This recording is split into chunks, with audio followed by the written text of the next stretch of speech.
Assalamualaikum warahmatullahi wabarakatuh.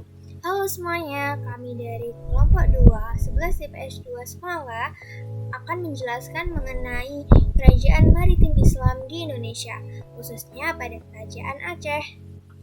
Sebelum itu, saya akan memperkenalkan diri saya dan teman-teman saya. Perkenalkan, nama saya Marsyanda Aulia dari absen 16. Dan yang di sebelah kanan saya adalah nama teman-teman saya. Pertama, ada Martin dari absen 17. Yang kedua, ada Mutiatus dari absen 19. Yang ketiga, ada Kintan dari absen 15. Yang keempat, ada Raffi, absen 22. Dan yang terakhir adalah Aril, absen 7. Kerajaan Aceh, apa itu? Dan di mana sih letaknya kerajaan Aceh? Kerajaan Aceh terletak di ujung Pulau Sumatera, lebih tepatnya di Kutaraja, atau yang sekarang lebih dikenal dengan Banda Aceh. Lalu, bagaimana dengan terbentuknya kerajaan Aceh? Cikal bakal kerajaan Aceh tidak terlepas dari kerajaan yang pernah berdiri di wilayah tersebut. Salah satunya kerajaan Lamuri atau Indrapura. Beberapa kerajaan kecil dan Pidie bersatu dengan Lamuri yang saat itu telah berganti nama menjadi Kerajaan Darussalam. Salah satu alasan kerajaan-kerajaan kecil berniat bersatu adalah karena munculnya kekuatan barat di Malaka. Kerajaan Aceh mulai berjaya serta diketahui banyak oleh kerajaan lain karena kemunduran Kesultanan Samudra Pasai sekitar abad ke-13. Kemunduran tersebut disebabkan oleh pertempuran Kesultanan Samudra Pasai dengan Majapahit serta masuknya bangsa Portugis ke wilayah Aceh. Kemunduran tersebut menyebabkan kekuatan di Kesultanan Samudra Pasai melemah, maka muncullah Kesultanan Aceh yang didirikan oleh Sultan Ali Muqayyad Shah pada tahun 1496, yang awal sebelumnya sudah dirintis pada abad ke-15 oleh Muzaffar Shah. Dari hal tersebut, dapat disimpulkan kemunduran Kerajaan Samudra Pasai membuat eksistensi Kerajaan Aceh semakin dikenal. Gimana dengan raja-rajanya? Apakah Kerajaan Aceh hanya memiliki satu raja saja? Enggak dong, sebenarnya banyak raja yang pernah memerintah kerajaan Aceh loh. Namun di sini aku bakal bahas bagian aja. Jadi raja-raja yang pernah memerintah Kesultanan Aceh yaitu yang pertama adalah Sultan Ali Muqayyad Shah. Ia memerintah pada tahun 1414 sampai dengan 1528 Masehi. Sultan Ali Muqayyad Shah merupakan Raja Kesultanan Aceh yang pertama. Selama masa pemerintahannya, ia melakukan perluasan wilayah ke beberapa daerah serta menyerang bangsa Portugis di Malaka dan juga menyerang Kesultanan Aru. Yang kedua ada Sultan Salahuddin.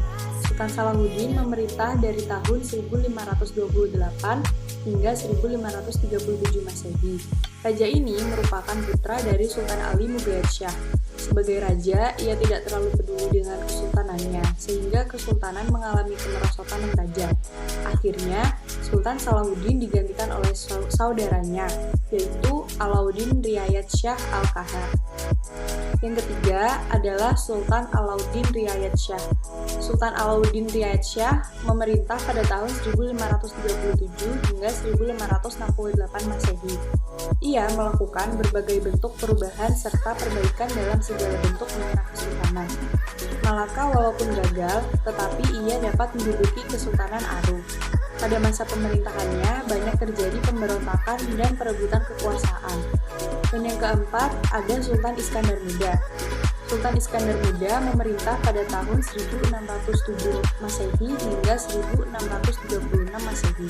Pada masa ini, Kesultanan Aceh mengalami masa kejayaan dan tumbuh menjadi kesultanan yang besar, serta berkuasa atas perdagangan Islam, bahkan menjadi tempat transit yang dapat menghubungkan dengan perdagangan Islam di Barat. Sultan Iskandar Muda meneruskan perjuangan dengan menyerang Portugis dan Kesultanan Johor di Semenanjung Malaya, yang bertujuan untuk menguasai jalur perdagangan di Selat Malaka, serta menguasai daerah-daerah penghasil lada. Sultan Iskandar Muda juga menolak permintaan Inggris dan Belanda untuk membeli lada di pesisir Sumatera bagian barat. Yang kelima yaitu Sultan Iskandar Thani. Ia memerintah pada tahun 1636 hingga 1641 Masehi. Ia melanjutkan tradisi Sultan Iskandar Muda. Di masa pemerintahannya pula, muncul seorang ulama besar yang bernama Nuruddin Ar-Raniri.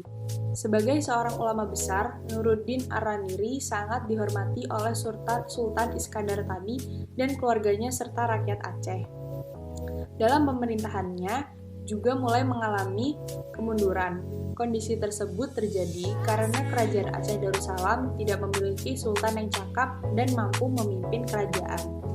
Setelah meninggalnya Sultan Iskandar tadi, takhta kesultanan digantikan oleh putrinya dengan gelar Putri Sri Alam Permaisuri. Lalu, bagaimana dengan kehidupan pada masa itu? Kehidupan politik dan pemerintahan. Kehidupan politik Kerajaan Aceh diwarnai dengan berbagai perebutan hegemoni di Selat Malaka antara tiga kekuatan besar yaitu Aceh, Johor atau yang dikenal dengan dinasti Malaka yang digulingkan Portugis dan membuat kerajaan baru, serta Malaka Portugis. Sejak pertengahan abad ke-16 Masehi, ketiga kekuatan tersebut seringkali terlibat peperangan dan saling menyerbu satu sama lain. Aceh sendiri merupakan kerajaan yang berhasil menguasai daerah Sumatera bagian utara hingga sejauh pedalaman Batak di selatan Aceh, serta juga menguasai kota-kota pelabuhan lain di sepanjang pantai utara dan timur Sumatera, seperti Deli, Samudera, Padri, dan Pasai. Selanjutnya ada kehidupan ekonomi Kerajaan Aceh Darussalam. Kehidupan ekonomi Kerajaan Aceh Darussalam bertumbuh pada sektor perdagangan, yang dimana komoditas yang diperdagangkan Kerajaan Aceh Darussalam adalah lada. Pada masa pemerintahan Sultan Iskandar Muda, tanaman lada diusahakan secara maksimal dan dikembangkan sebagai komoditas dagang yang utama. Dan agar harga lada tetap tinggi, kebun lada di Kedah dibabat habis dan hanya kebun Aceh yang masih dipertahankan, sehingga para pedagang barat hanya bisa membeli lada dari Aceh. Selain lada, ada pula komoditas lain yang dijual masyarakat Aceh Darussalam, yaitu beras, timah, emas, dan perak. Pada perdagangan lada memiliki aturan khusus, yaitu pada masa pemerintahan Sultan Iskandar Muda, perdagangan lada dipimpin dan diawasi langsung oleh sang sultan. Ada pula kehidupan sosial Kerajaan Aceh Darussalam. Kerajaan Aceh Darussalam merupakan kerajaan yang bercorak Islam, yang dimana mayoritas masyarakatnya memeluk agama Islam.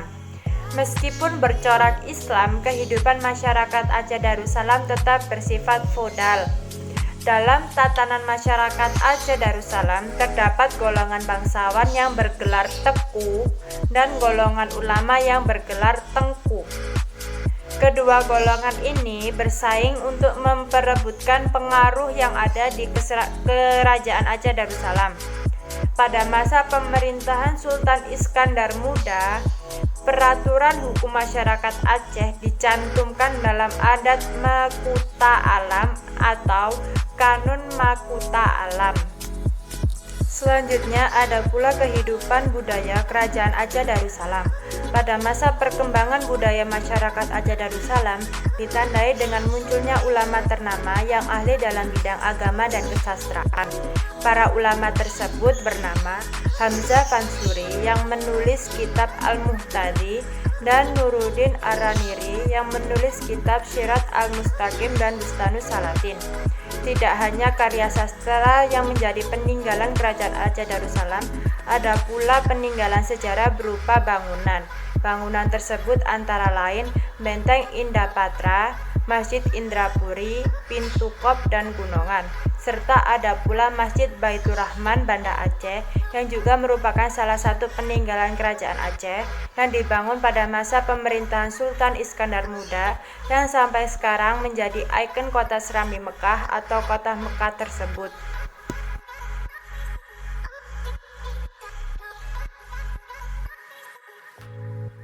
Kehidupan maritim Kerajaan Aceh dan usahanya. Dilihat dari Sultan Iskandar Muda yang merupakan raja dari kerajaan Aceh pada tahun 1607 hingga 1636 berhasil membentuk Aceh menjadi kekuatan yang paling besar di Kepulauan Indonesia bagian barat. Kekuatan militernya terdiri dari kapal-kapal besar yang sanggup membawa 600 hingga 800 prajurit. Kemudian terdapat pula pasukan berkuda, pasukan penunggang gajah, artileri, dan pasukan infanteri yang berasal dari para milisi. Pasukan Iskandar Muda mampu berkali-kali menyerang dan menghancurkan Johor di semenanjung Malaka. Meskipun gagal menyerang Malaka, Portugis pada tahun 1629, daerah-daerah lain seperti Delhi, Aru, Bintan Portugis, Pahang, Kendal, dan Nias dapat mereka taklukkan. Meskipun para penguasa-penguasa kota pelabuhan lain bergabung dengan serangan ke Aceh, namun tidak menghentikan Sultan Iskandar Muda dalam menegakkan hegemoni Aceh di Selat Malaka di perairan Sumatera. Aceh merupakan kerajaan Islam yang banyak mengandalkan sektor maritim. Tetapi tidak hanya kuat dalam perdagangan laut, Aceh juga kuat dalam hal kemaritimannya. Kekuatan militer kerajaan Aceh terletak pada angkatan darat dan juga angkatan lautnya. Yang pertama ada angkatan lautnya, mengandalkan kapal-kapal gale. Kapal gale ini adalah sebuah kapal sempit yang bukan hanya bergerak menggunakan layar, tetapi juga menggunakan dayung. Dan bergerak tidak hanya mengandalkan kekuatan angin semata, tetapi juga mengandalkan dayung tersebut. Tujuannya agar dapat digerakkan dengan cepat. Keunggulan dari Angkatan Laut Kesultanan Aceh sendiri dapat dilihat dari kerjasama dengan Kesultanan Turki Utsmani pada abad ke-16. Dengan kerjasama ini, kapal-kapal perang dan persenjataan Aceh menjadi lebih kuat dalam menghadapi armada Eropa di Selat Malaka, seperti Sultan Alauddin Al-Qahar menghadapi Portugis di Johor, Laksamana Keumalahayati menghadapi Belanda, Sultan Iskandar Muda memperluas daerahnya di Sumatera hingga ke semenanjung Malaya. Kerjasama Kesultanan Aceh ini dengan Kesultanan Turki Utsmani dibuktikan dengan arsip kumpulan surat antara keduanya. Pada tahun 1562, surat permintaan kerjasama dikirim oleh Sultan Alauddin Al-Qahar dari Aceh kepada Sultan Sulaiman, Sultan Turki pada saat itu. Yang kedua ada kekuatan inti dari Angkatan Darat Kerajaan Aceh yang bertumpu pada pasukan gajah. Jumlah gajah yang tergabung dalam Angkatan Perang Aceh sebanyak 900 ekor. Dan gajah ini sendiri sudah dilatih sehingga tidak takut terhadap api maupun suara tembakan. Dapat disimpulkan bahwa kehidupan maritim kerajaan Aceh dan usahanya dapat dilihat dari Sultan Iskandar Muda yang pada saat itu ingin memperluas kekuasaannya hingga ke semenanjung Malaka. Dan usahanya sendiri mereka bertumpu pada angkatan laut dan juga angkatan daratnya, yang dimana angkatan laut mengandalkan kapal-kapal gale dan juga angkatan daratnya mengandalkan pasukan gajah yang merupakan kekuatan inti dari angkatan darat itu sendiri.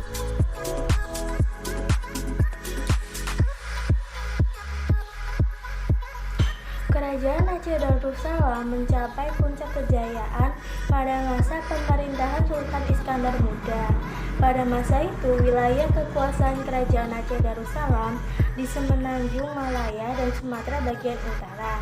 Dengan angkatan laut yang kuat, Kerajaan Aceh Darussalam memegang ekonomi hegemoni atas Selat Malaka, sehingga dapat mengendalikan perdagangan di Selat Malaka, dan Kerajaan Aceh Darussalam memfokuskan perekonomian pada sektor perdagangan lada yang merupakan komoditas utama dari Aceh.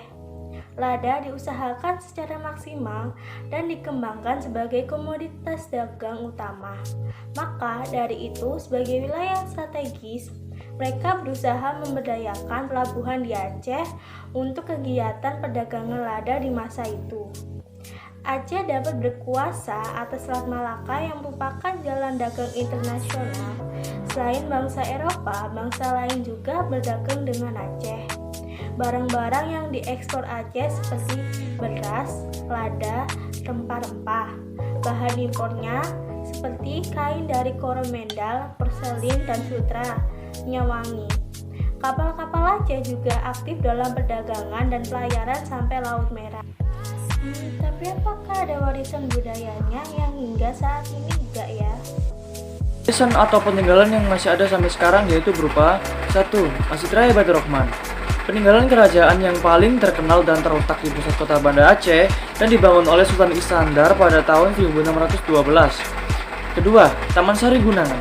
Dibangun oleh keraton pada zaman dahulu tetapi karena tidak diselamatkan dari serangan Belanda, taman ini dibangun kembali pada masa pemerintahan Sultan Iskandar yang memerintah mulai tahun 1607 sampai 1636. Dibangun lagi oleh beliau karena cintanya yang beliau sangat besar terhadap Putri Boyongan dan Putri Pahang. 3. Banteng Indrapatra. Digunakan sebagai tempat pertahanan melawan penjajahan Portugis, dibangun oleh Kerajaan Lamuri, yaitu sebuah kerajaan Hindu pertama di Aceh.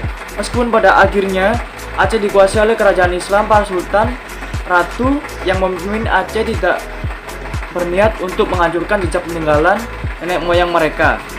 4. Meriam Sultan Aceh. Pada masa Sultan Selim II dari Turki, Utsmani, beberapa pembuat senjata dan teknisi dari Turki dikirimkan. Sehingga Aceh belajar dari mereka. Pada akhirnya Aceh mampu membuat meriam sendiri yang terbuat dari kuningan. Meriam buatan Aceh ini juga digunakan di saat peperangan Belanda dan digunakan untuk bertahan untuk melawan penjajah. 5. Pintu Kop.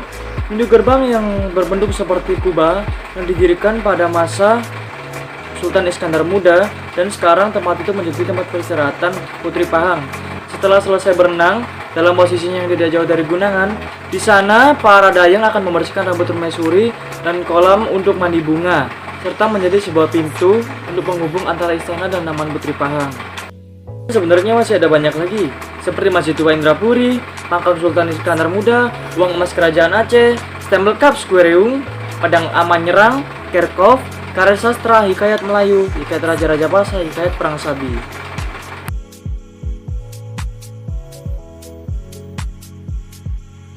Dan kerajaan Aceh ini tidak selamanya berdiri, namun ada titik di mana kerajaan Aceh mengalami kemunduran.